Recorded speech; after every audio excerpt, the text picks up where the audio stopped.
The topic is the signs of the times, but then we will anchor a lot into tribulation because you'll see in a passage that when Jesus talks about to his disciples about, when will the end come, what will it look like, the only thing that he talks about is the tribulation. He starts to talk about the tribulation and those periods and those things. But just in a general perspective, everybody has the questions, are we in the last days? Well, I'm going to give you the answer that Jesus gives. Nobody knows the day and the hour when I come.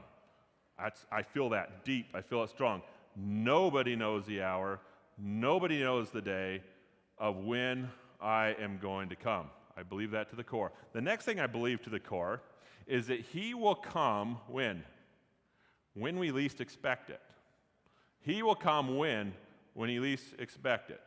So nobody knows, and he's going to come when we least expect it. So I'm driving down the freeway, and as I'm driving around the freeway, I see a sign that says, "It's been calculated, Jesus is coming." How do you look at that sign? The way I look at that sign is like, well, at least know one day when Jesus is not going to come. Because he's going to come when we least expect it.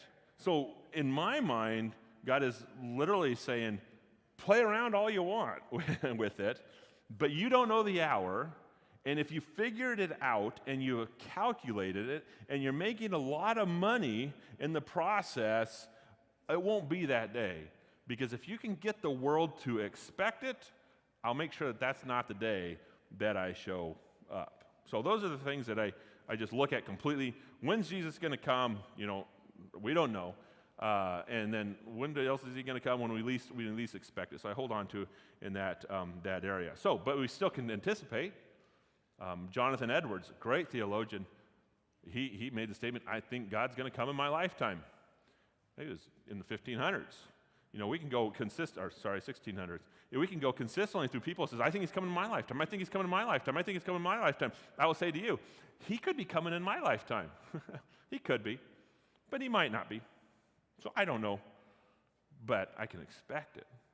But there are some things that need to take place or had to take place that we can look at are signs before his return. And I just want to work through some of those signs. Number one in our notes, the restoration of Israel needs to happen before Jesus comes. Jeremiah 23:7 says this, "Therefore, behold, the days are coming, declares the Lord, when they will no longer say, as the Lord lives, who brought up the sons of Israel from the land of Egypt, but as the Lord lives, who brought up and led back the descendants of the household of Israel from the north land and from all the countries where I had driven them out. Then they will live on their own soil." Israel will live on their own soil. Let me ask you a question. Are they on their own soil? The answer is yes. What year did they come on their own soil? What year were they on their own soil? 1948. Was that in your lifetime? You don't have to say it because you'll say, you're saying you're old. But there's a prophecy, a huge prophecy that just took place in your lifetime, that they would need to be on their own soil before we come. So now we could get really excited. Oh, Jesus might come. Well, he didn't come in 1950 when they got on their own soil. Well, we're at 2000, and what are we? 2021, and he still hasn't come. But they're on their own soil in 1948. Ezekiel 11 says this, "Therefore say, thus says the Lord, I will gather you from the peoples and assemble you out of the countries among which you have been scattered, and I will give you the land of Israel, and that land has been granted to us in some people, even in their lifetime." So that's pretty amazing that is going to take place. And it's a miracle that it's going to take place. It is a miracle that it has taken place. Let's continue. The Jewish people are in possession of Jerusalem. The Jewish people are in possession of Jerusalem. Luke 21:24 says this. Sorry, I'm going fast. We've got lots of scripture. "And they will fall by the edge of the sword and will be led captive into all the nations. And Jerusalem will be trampled underfoot by the Gentiles until the times of the Gentiles are fulfilled." Statement that Jerusalem is their headquarters, is their hub, is their capital. Now what's interesting, I just want to ask you a question. Is Jerusalem the capital of Israel now? What year? 2017. I believe it was 2017. Who said Jerusalem should be the capital? Well, if you look at it, it's just absolutely amazing because supposedly Jerusalem has always been the capital of the Israelite people, and they want that Holy Land. But I will tell you that whoever makes a decision to make Jerusalem the capital could start a world war. And Clinton looked at it, said, I'm not touching it. And then also, guess who else? George W. Bush, even before Clinton looked at it, says, I'm not touching it. And then other George Bush said, I'm not touching it. And Obama, he didn't want it. So he's like, I'm definitely not touching it. And then in 2017, I don't care what you think about Trump, but he's crazy to say, we'll just make Jerusalem the capital, expecting a world war. And all of a sudden you have the vote that took place. You look at all the people that voted against it. Those are the people that should have voted for. Some of the people should have voted for it. And then the people who voted for it, they're like, oh my goodness, I can't believe they voted for it. All of a sudden, Jerusalem is the capital. Now, what's really interesting about that is if these need to take place before the Lord comes, Israel and Jerusalem needs to be the capital. If those things have to take place, when was the last time that it happened? Where you had Israel, led by one king, and then Jerusalem was the capital. King David. That was it. That's the only time where you ever got the package of two. I mean, you got the package of two. Israel's a country, and then Jerusalem is the capital. He's the one that conquered the Jebusites. He says, this is going to be the capital of the world right here. And then Israel was in the land, and he was the king that is over it. And then all of a sudden, things started splitting after he died in regards to Saul. So, how many of you guys are born before 2017? Everybody raise their hand. This is awesome.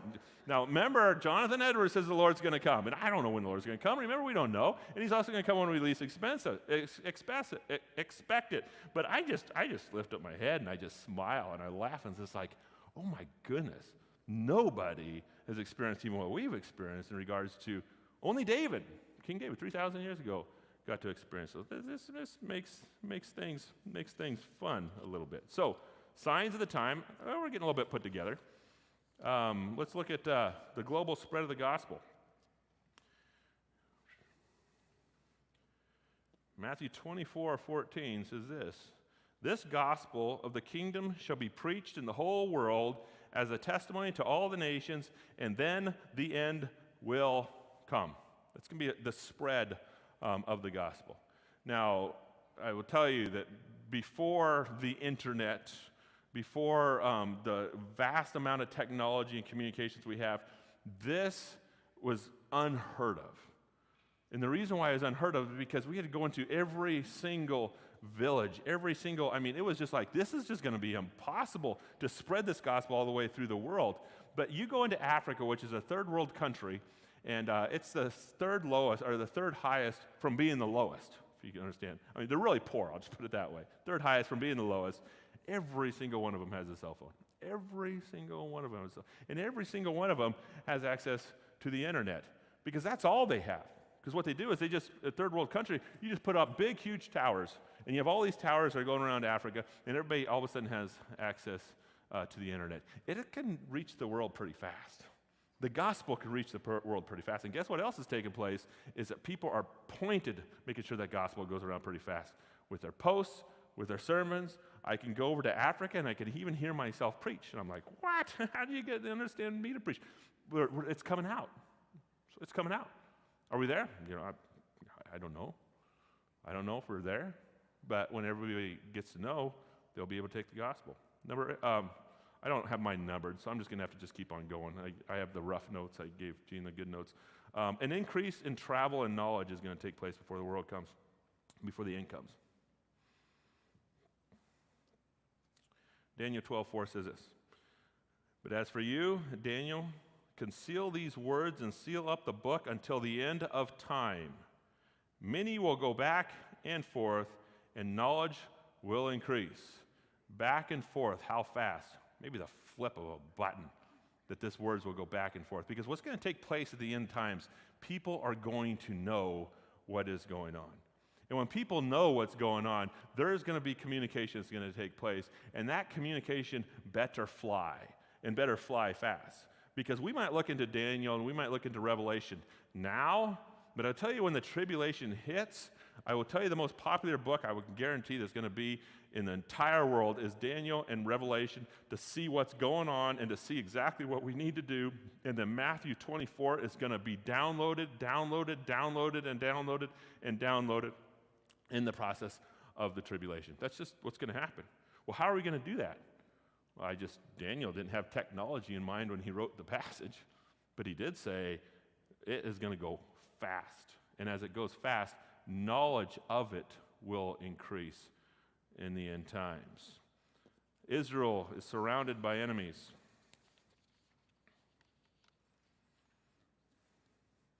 Psalms 83 says this: they make shrewd plans against your people and conspire together against your treasured ones. They have said, come and let us wipe them out as a nation, that the name of Israel be remembered no more. For they have conspired together with one mind against you and their covenant, against the tents of Edom and the Ishmaelites, Moab and the Hagarites, Gibeah and Ammon and Amalek, Philistia with the inhabitants of Tyre. Assyria also has joined with them. They have become a help to the children of Lot. They're completely surrounded by enemies. Are Israel completely surrounded by enemies right now? You know, I went to Israel, and I went there in 2017. And I ask a lot of questions to our guide when we're in Israel. And I ask simple questions, because this guy is actually, our guide was an Israel citizen. He has citizenship in Israel. In fact, that's the only citizenship he has as in Israel, and that's really rare, because they're all immigrants that came in. But he has his citizenship only in Israel. And I said, when you go on a drive and anything, do you guys travel or anything? You go anywhere? And he looked at me and says, where do you go? You can't go north, you can't go south, and you can't go east, and you have Mediterranean in the west. He says, where do you go? Well, I was buddies with this guy when I went to Israel, and believe it or not, I came home, and 3 weeks later, he flew to America to hike part of the Pacific Crest Trail here in Oregon, because he has no other place to go. And he made a buddy, which is me. And he says, can I come to the United States? Well, I didn't think he was completely serious, but he says, yeah, you can come to the United States. So all of a sudden, he shows up at my door. I said, oh, here's a guy from Israel. He's a citizen of Israel. He's the guide, and he wants to go on the Pacific Crest Trail. So I set him up on the Pacific Crest Trail. We took a team, and he got to hike the Pacific Crest Trail. Freedom is what he had. Because right now, Israel is completely and entirely surrounded by, you don't cross the border. And I just want to show you even a couple maps of what's going on right now in regards to Israel. So here's Israel right now. And as you look at the borders of Israel, I just want to give you the countries that, that cannot stand Israel and struggle hard with Israel. It's Palestine, Saudi Arabia, Iran, Kuwait, Iraq, Libya, Lebanon, Syria, Yemen, Bangladesh, Sudan, Algeria, Malaysia, and then also Pakistan. They're surrounding all the different areas right here, all the way completely and entirely around. Here's Mecca, very, very strong Muslim, and then Iraq is very, very strong. And what do they want to do? They want to take their forces and they want to go to the Dome of the Rock, and they want to own it. So these people are extremely hostile to Israel. And then the next map shows us a little bit more. It shows us how close it is. Here you have Syria, full of ISIS back in the time, but you definitely don't want to cross the Syria border, because you would definitely get shot pretty quickly. Lebanon, you don't want to touch it. The West Bank is Palestinian land that it's inside of Israel. This is supposedly supposed to be Israel, but it's been given to the Palestinians, known as the West Bank. Now, when we went over there in the West Bank, we got to travel into the West Bank, and we got to drive through the West Bank, because we are American tourists and we give them money. So it works out well. Palestinians say, yeah, we'll take you all the way through the West Bank. Yeah, we'll show you this, we'll show you this. But our Israel guide could not get out of the bus without us. Because if he gets out of the bus without us, he's hated in that country. Look at that map again. This is his own land. I mean, not his own land, but this is the land that Israel owns. He is not supposed to cross there at all, even encroaching on his own land. And then, of course, you can't go east. We went to where Jesus was baptized. And what is the border? The border is the Jordan. Well, if you're going to look at where Jesus was baptized, you got to look at the Jordan, which is the border, the Jordan River, which is the border. And what was on the other sides? A whole bunch of military crew with machine guns. They just said, we're just keeping an eye on our border to make sure we're okay. They would have let me across the border, but being somebody that's from Israel, no, we don't want any Israel people necessarily across the border. So they have enemies on all sides, and that's where they are at. The next one. I should have numbered my notes. Israel has a great army.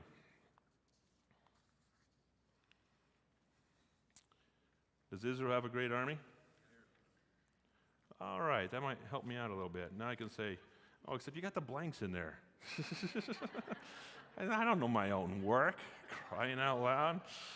Israel has a great army. Israel, oh boy, now you got me all confused. Ezekiel 37 says this, so I prophesied and as he commanded me, and the breath came into them, and they came to life and stood on their feet.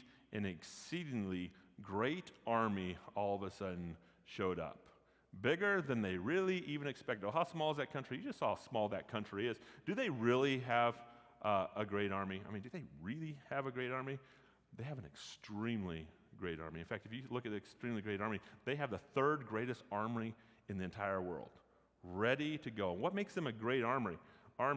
The reason what makes them a great army is they're so technically advanced. We get most of our technical stuff from them. They're extremely aggressive. They have robotic border patrols that are even taking place. So in other words, we don't even need men. We just got all of our borders completely under the force of robotic. They have an anti-missile program that we've adopted from them, and guess what? It works. You know how we know? They have to use it, and they have to use it all the time. That's just what takes place. Hey, here comes another, you hear the horns, here comes another missile, but all of a sudden these missiles start protecting, it starts protecting Israel. That's why Iran says, well, we need a nuclear thing so we can have that missile program shoot the nuclear and at least wipe them out that way if we're gonna kill them all. But they have extremely high technology. They have many spy satellites. They are the first ones to do combat with advanced drones, and then we've adopted them after that. But they've done major combat in the drones way before that we've ever done it. And they have tanks that are just the most highly technological tanks that if you come into their country, people don't even understand those tanks because it's classified information of literally what they have even inside those tanks. So they are carrying a lot of technology.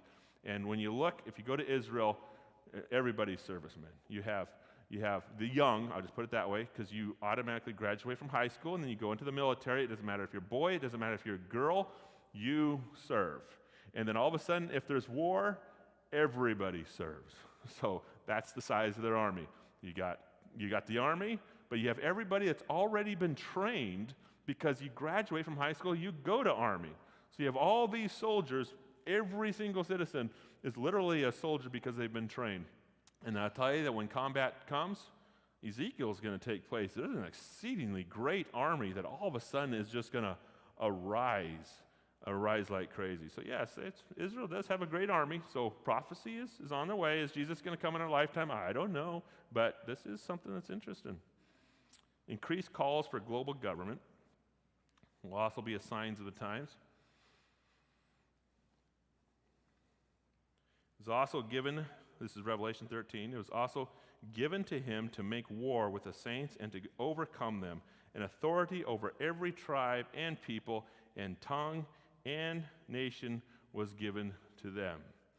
There is a consistent cry even for global government. Are we there yet?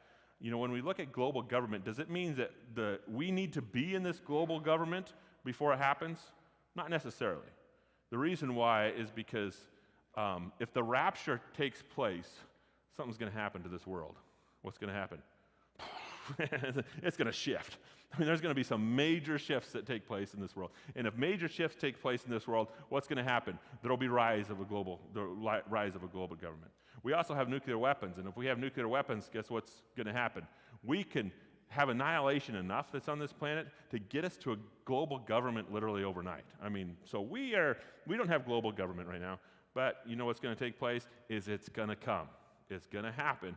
And a question, I guess, would be, are we ready for it? Or we can say, hopefully I'm left before it takes place, which, I mean, most doctrines say that we will be left even before it does take place. So we'll be raptured before it happens.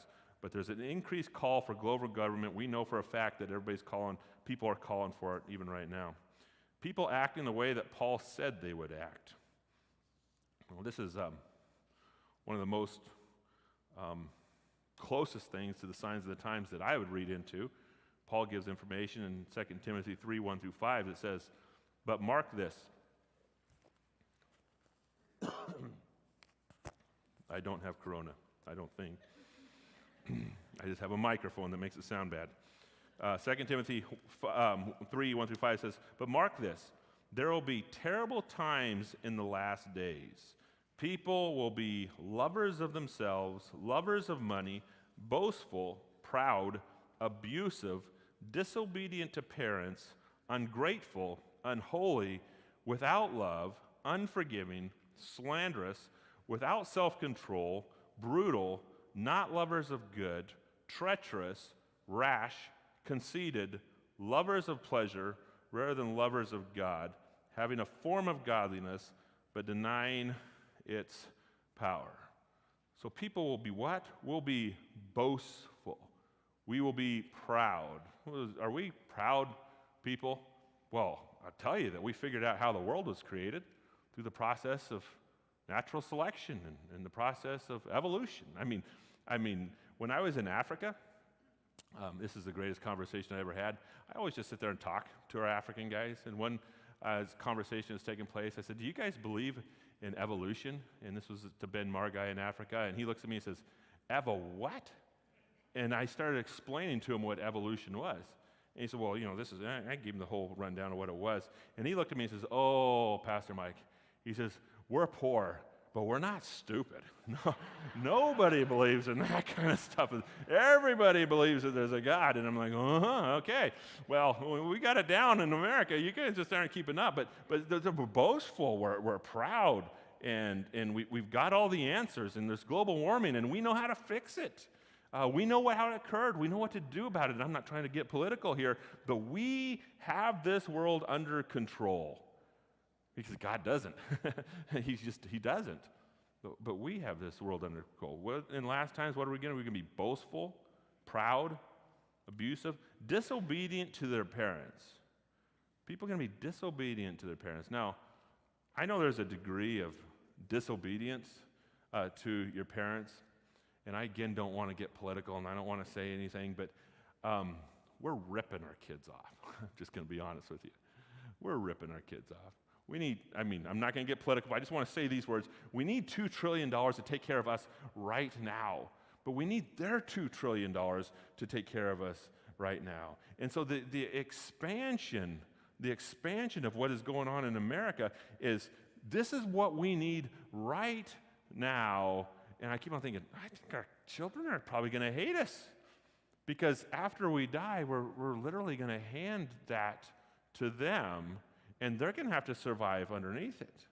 Other things where I think that our children are going to just hate us, just despise us, is in the whole sexuality thing. We've passed some great big laws, I won't say great. We passed some laws that really allow people to explore themselves. You tell a junior high person that they might not be who they are, and they could be something else. They might not be a woman, they could be a man. And you put those laws in place, and then you get an aggression movement that is going into training them. Well, what's taking place is they're just going to get confused. And they are completely, entirely confused. My wife is a principal. And as she's a principal, it's like even the teachers, she's in a public school and a principal. The teachers go, we are just messing our kids up. And we have to keep people out of the school to make sure that they're not teaching them these things. But don't worry, you get into college, well, that is what we're indoctrinating them too. So there's this massive indoctrination that takes place. So if this massive indoctrination takes place and 30 years happens, pretend like 30 years happens, and say they wake up, why wouldn't they hate us? Because we annihilated them. We destroyed them. We lied to them. We confused them. We manipulated them to get what we want, and we are creating that. And we're making great laws. I don't know why I keep on saying great. I guess I'm saying big. Drugs in the home are okay. Yeah, it's all right. Well, all of a sudden, drugs in the home is going to put the parents out of commission for the purpose of the kids literally raising themselves and being abused in the processes of it. But we are making decisions. Yeah, this is okay. Yeah, this is okay. This is okay. And our children are paying the price that you wouldn't believe with our decisions. I would say, why in the world don't they despise us? And maybe someday it'll get even worse. I pray for a revival in the next generation. But when it comes to revival, they're going to be so confused when they're older that God's got to intervene. Thank you that he chooses people. I'm just kidding. Just going up. Ungrateful. Completely and entirely ungrateful. We see that even as of right now. When I was in school, I don't talk back to my teachers. Oh my goodness, if I got talked back to my teachers, I'd be in trouble. But that's taking place aggressively even right now. It's just a completely and entirely different tone that happens. And then we have the words treacherous and rash, ugly, conceited, lovers of pleasure. These things are coming, and I would say even beyond coming, these things are literally upon us. And when I look at when Paul says, this is going to happen in the last days, I know that Jonathan Edwards says it's going to happen in his lifetime, but I'm like, oh my goodness, it looks like we're there, and it might be after I'm dead before Jesus comes. But then I start thinking, it will really be bad by the way we're setting it up right now of when I am going to die. So when you look at these things, you can say, oh my goodness, this is really interesting. This could be really good. This could be a little crazy. We could be in the last days. Maybe, maybe not. I want to shift our focus to a conversation that Jesus had with his disciples. And when Jesus had this conversation with his disciples literally asked the question, what are the signs of the end times? And I just want to read the passage before we get into it. Matthew 24, 1-3 says this, Jesus left the temple and was walking away with his disciples, came up to him to call his attendants to its buildings. Do you see all these things? He asked. I tell you the truth, not one stone here will be left on another. Every one will be thrown down. As Jesus was sitting on the Mount of Olives, the disciples came to him privately. Tell us, they said, when will this happen? And what will be the sign of your coming and the end of the age? That's a direct question to the Messiah. You want to know what 24 is about, Matthew 24. And it's mentioned in every single gospel except John. Matthew 24, it's also in Luke, and it's also in Mark. They asked him an upright question to the King of Kings, the Lord of Lords, the Messiah, the perfect God. What are the signs and what is going to happen? And then Jesus is going to give them a download of what the signs are, what's going to happen, and what you need to do about it. So when we look at the signs of the time, we need to go into, eschatology and try to figure out where this information is going to happen. Because it's difficult. Jesus doesn't give the information. He doesn't say, I'm a pre-trib or a post-trib, or he doesn't give that information. He just gives us a download of information, what we need to do and what's going to happen in that process. Sorry, I got a cough again. So what I'm going to talk about, because this is what he is talking about, is he's talking about, I would say, the tribulation. So I just want to show you a chart. Pastor D has already worked through this, so we don't need to get into it. It's the next, I'm sorry, that's not the chart. Don't look at that chart yet. I want to show you a chart that's on your paper that I don't have. Gordon, can you bring me your chart? Oh, thank you so much.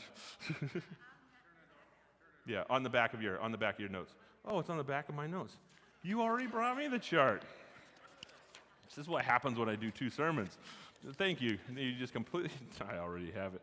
So looking at this chart, this is what Pastor D has been talking about. And he's talking about pre-tribulation. And we're going to talk specifically about tribulation because in Matthew 24, I believe he's talking about the tribulation because it gets really, really aggressive. So you are being raptured. This is pre-tribulation. You are being raptured before the tribulation, and then you have the tribulation that has taken place. Now, what this is this is a doctrine that most people say this is it. This is what we think is going to take place and it's going to happen. So what that means is that when you look at the tribulation, these things are not going to apply to you. And as we talk about the tribulation, you're going to say, oh, good. And the reason why is because we'll be raptured, and then the tribulation will happen. But there's some other beliefs that are taking place. And number two is the Mid Tribulation. And that means that we'll be raptured in the middle of the way through the tribulation. There is some dates or some time frames that are occurred. And when these time frames occur, it's a 3.5 years that is going to take place. So some people say we'll be raptured right there in between. And then other people say, which would be post-tribulation, is that we're going to be living through the tribulation, and then we'll be raptured specifically at the end. So these are the three views that are out there. The majority of people will embrace the pre-tribulation, and that is exactly what Pastor D has been preaching. It's the strongest argument. It's the best argument. It's in line with Scripture, more than anything else. The next one would be mid-tribulation. The mid-tribulation does have some good arguments, and sometimes, I might lean a little bit into the mid-tribulation tribulation a little bit as well. And I was in Pastor D's office, and he's pre-tribulation that has taken place. He goes, yeah, I looked at mid-tribulation a lot too, and they got some good things, but So we really don't know exactly, but most people are under pre-tribulation. That's the majority of most scholars say pre-tribulation is going to take place. But what is this tribulation going to look like? And you'll definitely see why we're not going to be, why we do not believe that we're going to be living in the tribulation. So therefore, I'll show you this next chart. It's at the bottom. It's at the bottom of here, and we'll show that chart up here. So this is what the tribulation is going to look like.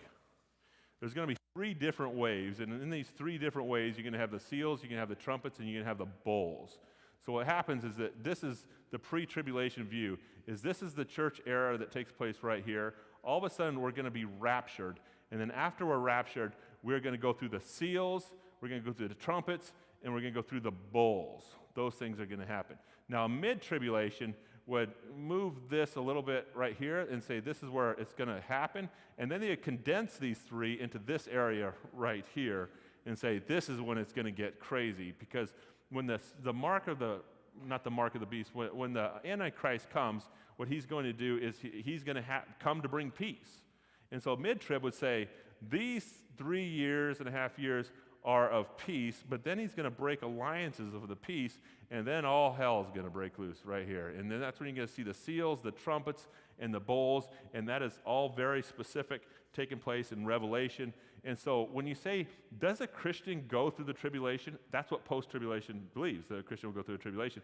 Does a Christian believe they'll go through the tribulation?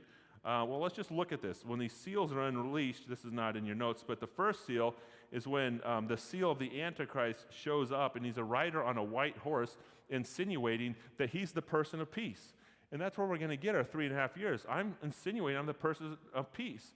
And then he gets the alliances all under unity in regards to this peace under a white horse. But then the second seal is open, and despite the promise of peace, what you're going to get, the Antichrist will then break out war. The seals will then break, and a rider on a red horse will come and slay a number of people. So some people say, okay, if I'm mid-tribulation right here, I believe that, we could have that first seal, this is the first seal, and then all of a sudden all the other seals are opened up here with the trumpets and bowls. Very few people believe that we'll go through the trumpets and bowls, but some people believe that we will be there when the red horse shows up. And then the third seal is a rider on a black horse. This is when we'll spread famine throughout the land with whatever population is left on the earth from after the warfare, because war is going to take place, and they'll have to survive by bare means. And then the fourth seal, it gets uglier and uglier as we go, is a rider on a pale horse, wipes out 1/4 of the earth. Many had attributed this to the second coming of Christ. in regards to the fourth seal. So they're saying the second coming of Christ goes right here, right in the middle of these seals, and then these things are going to start a download. So that's where people are thinking in regards to when they're going to be raptured in regards to the mid-tribulation peace. The fifth seal, those martyred will ask God how long until he judges the earth, because there is going to be Christians on the planet. So on pre-tribulation, what's going to happen to Christians? They're all going to go. They're all going to go. Well, then who's going to be the Christians that are on the planet? Well, this is what's going to happen. I mean, this is, I think, could happen. I mean, who knows? But, Dee agrees with me on these pieces of it, because the rapture goes up, and after the rapture goes up, the world just shakes up like crazy. But who is shooken more than anybody else? It's going to be the Jews. It's going to be Israel. I went to Israel. When I went to Israel, what do they have? On the east, they have all their graves, a huge wall of graves, and they're waiting for that to what? Rise from the dead. And the why? Because they're still waiting from the Messiah, because they rejected Jesus Christ. And all of a sudden, all Christians get raptured. Boom, things are crazy, crazy, crazy to this world, and their graves didn't rise. Now, if their graves didn't rise, what are they going to do? They're going to be Christians overnight. And see, this is where the Jews are literally going to stand up. When they stand up, they're going to embrace Jesus Christ, and this is the time where they will brace him, but they're going to end up paying the price. They're going to end up paying the price, because this is where the Antichrist comes and requires the mark of the beast. When it requires the mark of the beast, these Jews, they better take it or they will be killed. But then all of a sudden the bowls are going to start, or the seals are going to be broken, the trumpets are going to take place, and the bowls are going to come. And if you look at this, it is absolutely worse than you've ever seen in your entire life. It breaks my heart even for Israel. They will literally experience hell on earth for 7 years, 3.5 years. They will literally experience that on earth, so they don't have to experience it for eternity. But you get the unleash of hell that takes place on earth. Let's just look at the trumpets. As soon as the trumpets fall, what are you going to get? You're going to get hail, you're going to get fire, you're going to get blood will rain down from the earth and wipe out 1/3 of the planet. I mean, just all of a sudden, this is what Israel is going to be living through. It's going to be nasty. Burning mountains fall into the sea, turns 1/3 of the ocean full of blood, and 1/3 of the sea of life dies. And the next trumpet, which would be the third trumpet, star called wormwood, poisons 1/3 of all the fresh water supply, wiping out the water supply.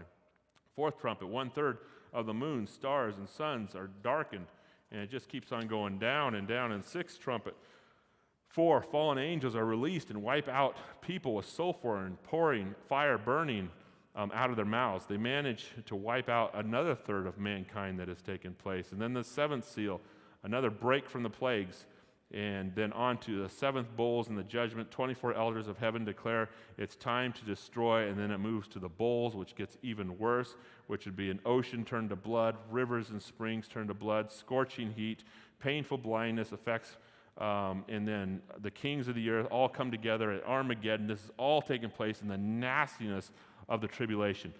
I don't believe we'll be there. And the reason why is because it says in 2 Thessalonians that we're not going to experience the wrath to come. We're not going to experience the wrath to come. I believe that he's going to give Israel another chance. And I believe that as soon as the rapture takes place with the church, Israel will experience hell. And everybody that takes the mark of the beast will not receive heaven that is taking place. That is what will take place. So we look at this and you say, boy, God is ugly. No, God is a God of grace. God is a God of grace to give hard hearts a chance.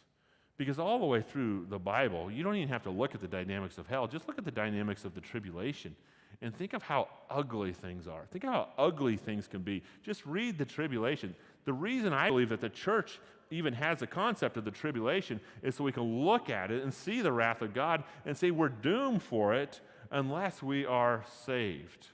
And then I also believe that the reason why we have the book of Revelation is because, again, that book, including Daniel, is going to be spread aggressively across the world in the tribulation by the Jews, just for the purpose of what are we into? Because remember, they don't read the book. They don't read the New Testament.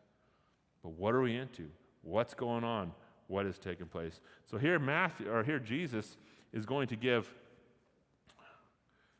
goodness, it's 11:01. Here Jesus is going to give his disciples the understanding of what's going to take place, and he's going to give them instructions. And you can say this is for the Jews, or you can say mid-trib, it might be for us. Yeah, we'll play with it a little bit. Number one, make sure nobody deceives you, as Jesus is going to say. These are the signs of the times that Jesus says, watch out, it's going to happen. And Jesus said to them, take heed that no one deceives you, for many will come in my name, saying, I am the Christ, and will deceive many. So when the tribulation happens, there's going to be a lot of answers that are going to come up.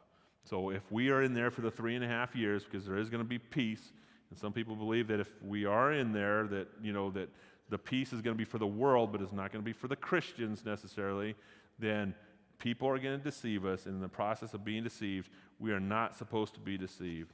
So if you're a Jew, next one, don't be troubled by wars and rumors of wars.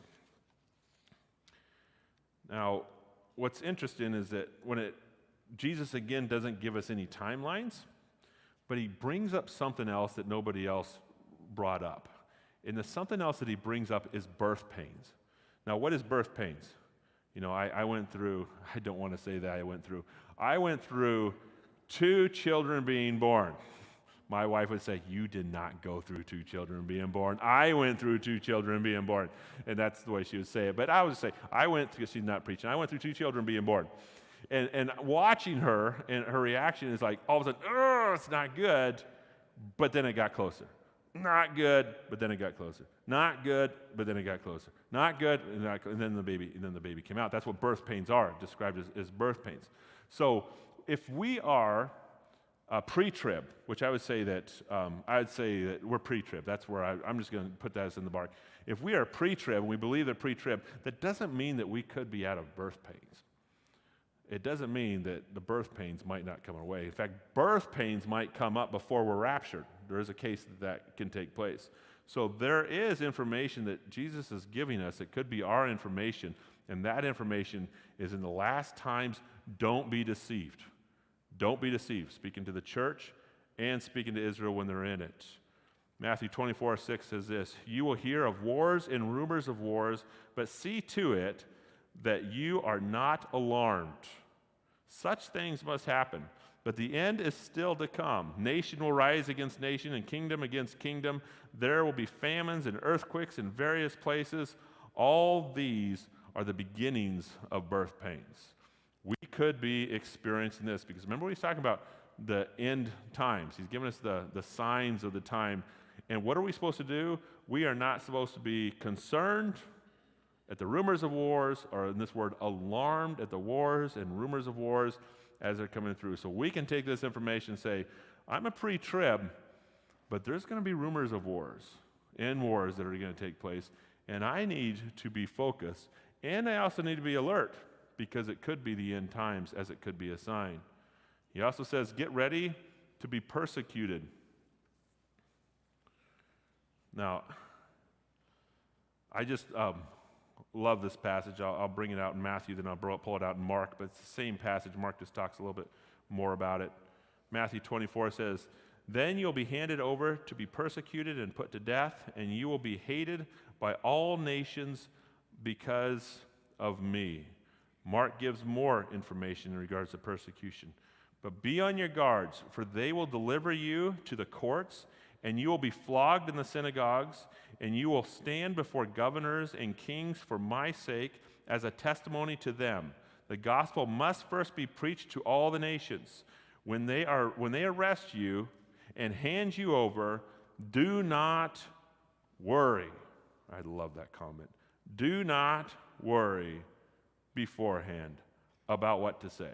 You ever thought about that? When you are being flogged, brought before the synagogues, beaten half naked, torn apart in the flesh, when all these things are happening to you, don't worry about what to say. I mean, I would think that he would say, don't worry about the process, But he doesn't say don't worry about the process. Don't worry about what to say, meaning what you say even carries more power than even the process. So as I look at the church being persecuted, I look at Jews being persecuted in the tribulation, and I see how both of those are taking place. If I'm persecuted, I am supposed to what? Not worry about what happens, but be focused on what I say. But be focused on what I say, because that is what's going to carry the meat in the tribulation, according to this passage, and that is what carried the meat in the early church, according to what took place there. So when we get persecuted, what should happen to us? It's all about what we say. It's not even about what was done. It's all about what we say. Do not turn away from your faith. Again, talking to the Jews.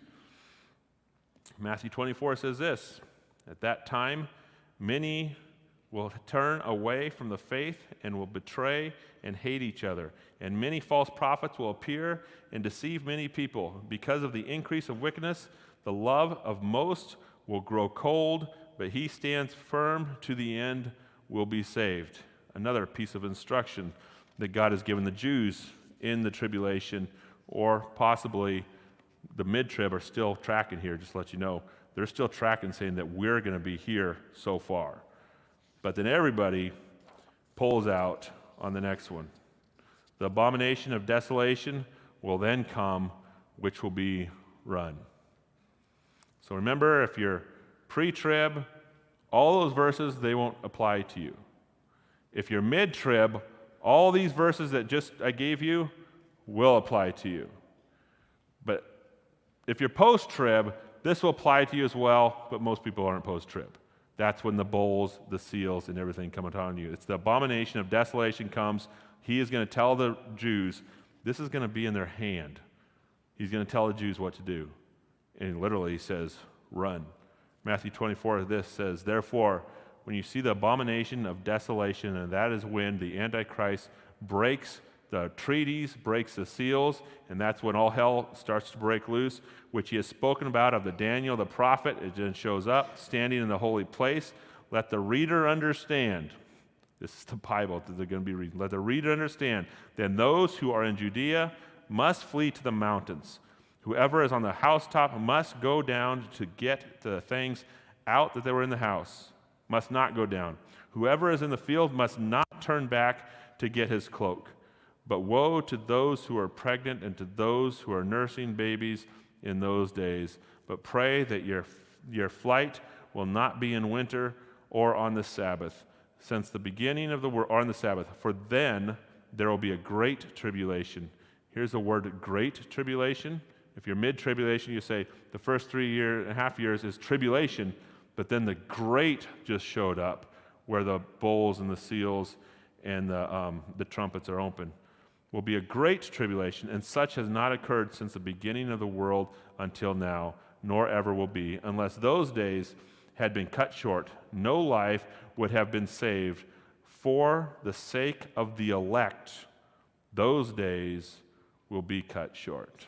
So he's going to give Israel even mercy during those days that he've cut them short, so the elect, for their sake, for the sake specifically of the elect. In the abomination of desolation, we have 2 Thessalonians, but I don't want to read it.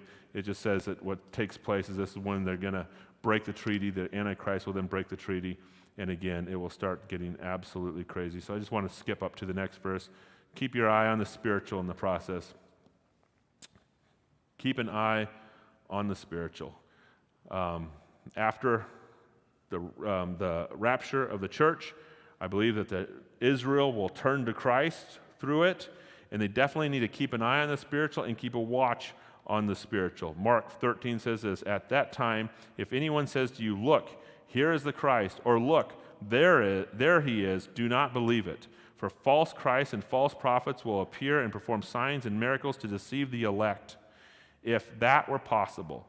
So be on your guard. I have told you everything ahead of time, but in those days following that distress, the sun will be darkened and the moon will not give its light. The stars will fall from the sky and the heavenly bodies will be shaken. There is going to be a lot of spiritual things that are going to happen during the process of the tribulation. Massive, massive spiritual things that are going to happen. Last one, relax. It'll be obvious when Jesus shows up for his people. This is the time where the church then comes. Christ has a white horse, and we come have the battle of Armageddon and wipe out the rest, and where everybody is wiped out, destroyed, but then also the Jews who accepted Christ then will be joined with us. Matthew 24:30 says, "It will be obvious at the time the sign of the Son of Man will appear in the sky, and all the nations of the earth will mourn. They will see the Son of Man coming to the clouds of the sky with power and great glory, and he will send his angels with a loud trumpet call, and they will gather his elect from the four winds, from one end of the heavens to the others." So looking at this whole pieces, in regards to the times, we should be completely and entirely prepared. How prepared? I wouldn't completely entirely bank that we're not going to go through any sort of persecution whatsoever before the tribulation. I wouldn't bank on it. The reason why is because you have birth pains. Now, if you do believe and say, maybe I'll go through half the tribulation, then half of what Jesus says is going to apply to us, but it should apply to us anyway. In other words, don't be deceived by other spirits. Relax when you get persecuted. Relax when you get beaten, because it's what you say. All those things we should be taking anyway. And then when it comes to the last things that are just coming just really, really nasty, the Jews need that information. And I believe that that's why Jesus gave the disciples, because that is what's going to be passed around, I would say, on phones everywhere across the world. What does Jesus say? What are we supposed to do? What's going to take place? What's going to happen? Because it is going to be so extremely aggressive during that time. Okay? I went a little bit over, but I don't think we have time for questions because it'll cut into my sermon. I'm just kidding. That's so bad. I didn't say that. So, all right. So you guys can take this and we'll be dismissed. We bow our heart, we bend our knees.